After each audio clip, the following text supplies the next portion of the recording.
DKShi business partner ಅನ್ನೋ ಹೇಳಿಕೆ ಜಾಸ್ತಿ ವೈರಲ್ ಆಗ್ತಾ ಇದೆ. ಒಂದು ಎರಡನೇ ತಮ್ಮದೇ ಒಂದು ಬಿಜೆಪಿ ಪರಾಜಿತ ಅಭ್ಯರ್ಥಿ ತಂದು ಡಿಕೆಶಿ ಅವ್ರದೊಂದು ಫೋಟೋ ಹಾಕಿ ಕಳ್ಳ ಅನ್ನೋ ಸಾಂಗ್ ಅನ್ನ ಎಲ್ಲ ಕಡೆ ವೈರಲ್ ಮಾಡ್ತಾರೆ.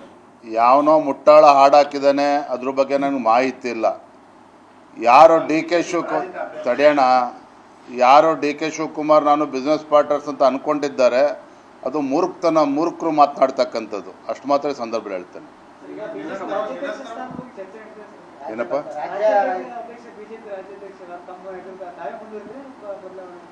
ಎಲ್ಲದೂ ಕೂಡ ಉತ್ತರ ಸಿಗುತ್ತೆ, ಡೋಂಟ್ ವರಿ.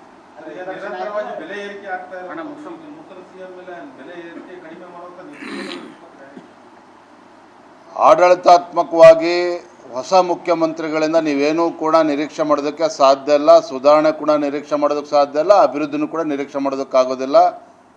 ಅವರ ಗ್ಯಾರಂಟಿಗಳನ್ನು ಇಂಪ್ಲಿಮೆಂಟೇಷನ್ ಮಾಡ್ತಕ್ಕಂಥ ನಿಟ್ಟಿನಲ್ಲಿ ಯಾವುದೇ ಒಂದು ಅಭಿವೃದ್ಧಿ ಮಾಡೋದು ಕೂಡ ಸಾಧ್ಯ ಇಲ್ಲ. ಇದು ವಾಸ್ತವಿಕ ಸತ್ಯ. ಆಗ ಬರೋದ್ರಿಂದಲೇ ಎಲ್ಲಕ್ಕೂ ಕೂಡ ಉತ್ತರ ಸಿಗ್ತದೆ. Thank you. ನಾವು ಡಿಕೆಶಿ ಬಿಸ್ನೆಸ್ ಪಾರ್ಟ್ನರ್ ಅನ್ನೋ ಹೇಳಿಕೆ ಜಾಸ್ತಿ ವೈರಲ್ ಆಗ್ತಾ ಇದೆ. ಒಂದು ಎರಡನೇ ತಮ್ಮದೇ ಒಂದು ಬಿಜೆಪಿ ಪರಾಜಿತ ಅಭ್ಯರ್ಥಿ ತಂದು ಡಿಕೆಶಿ ಅವ್ರದೊಂದು ಫೋಟೋ ಹಾಕಿ ಕಳ್ಳ ಅನ್ನೋ ಸಾಂಗ್ ಅನ್ನ ಎಲ್ಲ ಕಡೆ ವೈರಲ್ ಮಾಡ್ತಾರೆ. ಯಾವನೋ ಮುಟ್ಟಾಳ ಹಾಡಾಕಿದ್ದಾನೆ, ಅದ್ರ ಬಗ್ಗೆ ನನಗೆ ಮಾಹಿತಿ ಇಲ್ಲ. ಯಾರೋ ಡಿ ಕೆ ತಡೆಯೋಣ, ಯಾರೋ ಡಿ ಕೆ ಶಿವಕುಮಾರ್ ನಾನು ಬಿಸ್ನೆಸ್ ಪಾರ್ಟ್ನರ್ಸ್ ಅಂತ ಅಂದ್ಕೊಂಡಿದ್ದಾರೆ.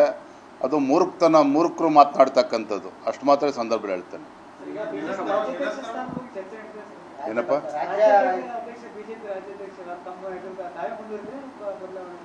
ಎಲ್ಲದೂ ಕೂಡ ಉತ್ತರ ಸಿಗುತ್ತೆ, ಡೋಂಟ್ ವರಿ.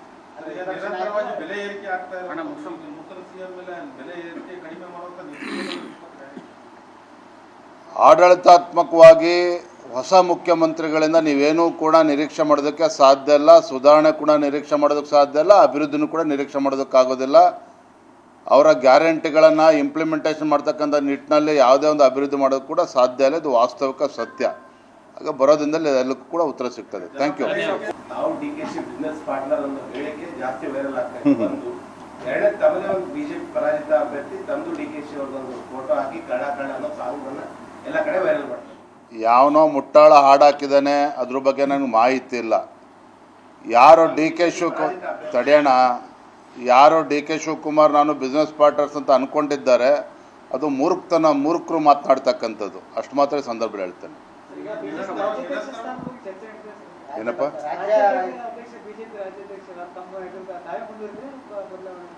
ಎಲ್ಲದೂ ಕೂಡ ಉತ್ತರ ಸಿಗುತ್ತೆ, ಡೋಂಟ್ ವರಿ.